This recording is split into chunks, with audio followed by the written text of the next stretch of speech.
Welcome back to the Black and Gold Report. I'm Kevin Freeman. I wanted to welcome back to the program head women's basketball coach John Haskins. Coach, welcome back to the program. Thank you, Kevin. Good to be here. You've had a nice streak here. The Lady Braves have won 6 out of the last 8 games, all Peach Belt games, and they seem to be gelling at the right time. Give us your overall thoughts on this nice 8-game run that the Lady Braves put together. Well, I do think we're playing better. First of all, you know, when we graduated 6 seniors and brought in 6 new players, we knew it would be a process to improve, to get kids to understand what we were trying to do, to buy into what we were trying to do, and all those type of things. So I think the team has developed. I think hopefully we will continue to develop. I think there's some areas that we're going to have to continue to improve on if we're going to have success the rest of the way.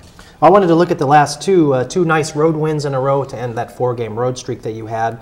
The first one was against Georgia Southwestern, where you won 64-58. Dee Dee Cotton had a double-double. You only had 12 turnovers. Talk a little bit about what the keys to victory to that game. Well, I think the most amazing thing about that game was Dom and Dee Dee. I've never seen a point guard and a 2-guard have 25 rebounds between them, but Dom had 12 and Dee Dee had 13 rebounds. We played much better defensively. The day before, we did not, and Columbus is a very good team, but we did not play well defensively, nor did we play well offensively. So it was nice to come back against Georgia Southwestern and play a solid game. We really played hard, I think.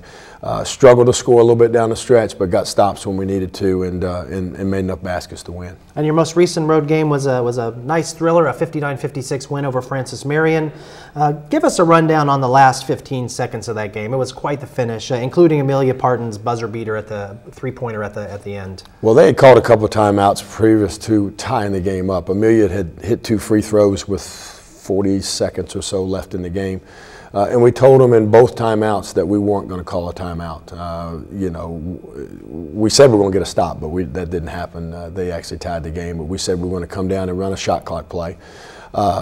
And they made the jumper to tie the game. We brought the ball up, ran our shot clock play, and it's a high ball screen to a down screen for Dee Dee.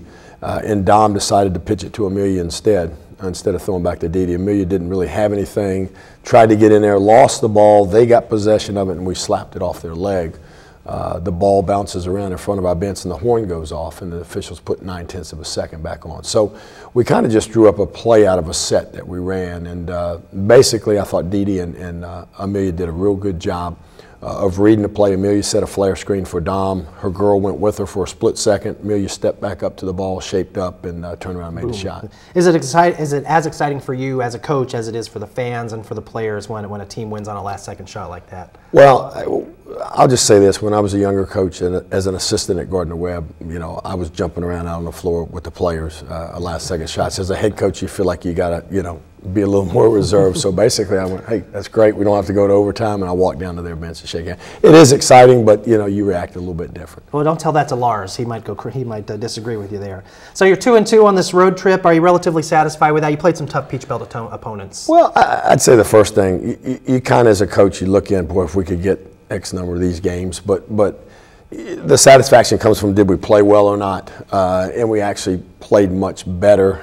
Even though we could have lost the 2 games that we won, we played much better in those games. We could have won the first game at Augusta. That was like a 1-point game with about a minute and a half left. But we didn't play well in the first 2 games. Augusta, I just didn't feel like we were ready to play. We struggled offensively. We struggled turning the ball over. And then Columbus, we didn't play very well defensively and couldn't score. I thought we played much better the second 2 games, but it's good to, you know, when you got 4 games on the road in the Peach Belt to come out with a couple wins. You bet. I wanted to focus on Jasmine Kemp for a minute. She had her first double-double in the Francis Marion game. Talk about her contribution as a freshman who sees a lot of minutes, and how does she compare to her sister, former UNCP star Jatoya Kemp, at this point in their careers? Well, I'll start with the last thing. Sure. I really won't compare them. They're different players. They're different positions. They're both wonderful kids. They're both pleasures to coach. Jasmine is a quick learner, as Jatoya was. She's picked up on things very quickly. She's getting better and better. I think we're trying to increase her aggressiveness offensively. It was nice to see her a little more aggressive down at Francis Marion, but she's a wonderful kid and a good basketball player, and going to be a real good basketball player. I definitely see her developing just in this first year, and she's got the height. She's a different kind of player, like you said, than Jatoya is, and I'm like you. I'm very excited about how she's going to turn out as she goes. We're going to take our next break. When we come back, we're going to talk to Coach Haskins about the upcoming game against Augusta State.